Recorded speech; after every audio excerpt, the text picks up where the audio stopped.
In this short module, we will just prove one proposition, that is the uniqueness of limits. Proposition.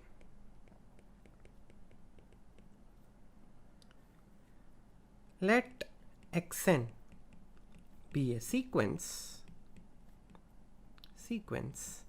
and xn converges to A. Then xn cannot simultaneously converge to a point B that is different from A. In other words, the limit of a sequence, if it exists, is unique. Proof. Well, let n from 0, 1 to natural numbers be the function that comes from the definition of xn converging to A. Okay, so instead let me just not take it from 0, 1, let me just take it from r plus to n. Recall that it doesn't really matter if I had a function from 0, 1 to n that satisfies the definition of convergence. You get a function from r plus to n as well. You will understand in a moment why I had decided to choose the function from r plus to n. Now, without loss of generality,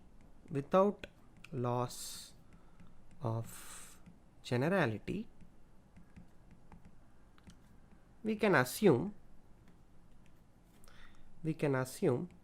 that B is greater than A. Okay.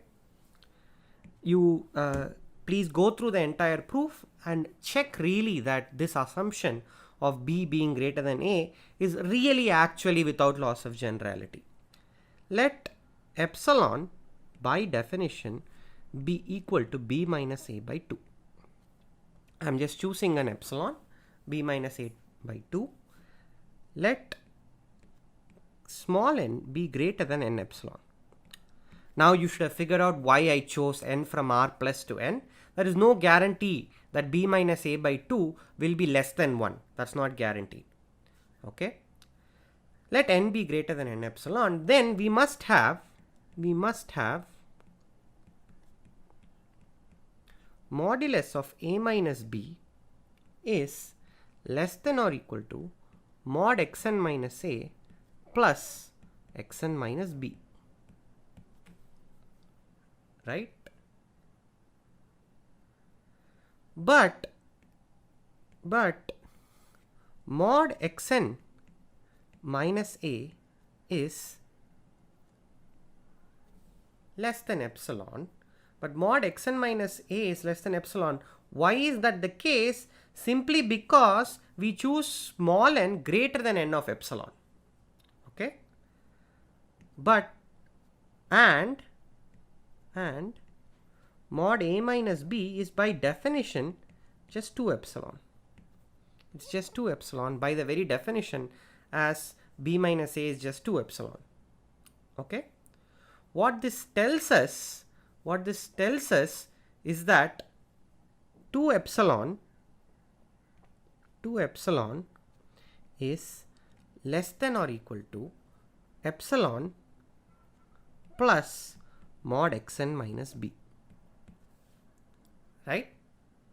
That means mod xn minus B is greater than or equal to epsilon. And this is true for all n greater than n of epsilon. Okay? If you think about this, what this is really saying is that for our choice of epsilon, mod xn minus B is greater than or equal to epsilon whenever n is greater than n of epsilon. Okay, this means it is impossible to satisfy satisfy the definition of convergence for xn converging to B.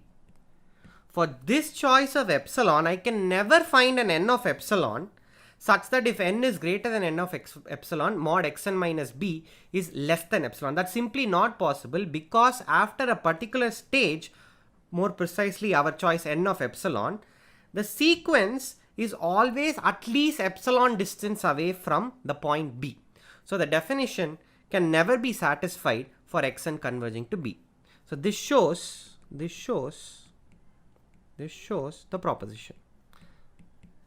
proposition and limits and limit of a sequence is unique.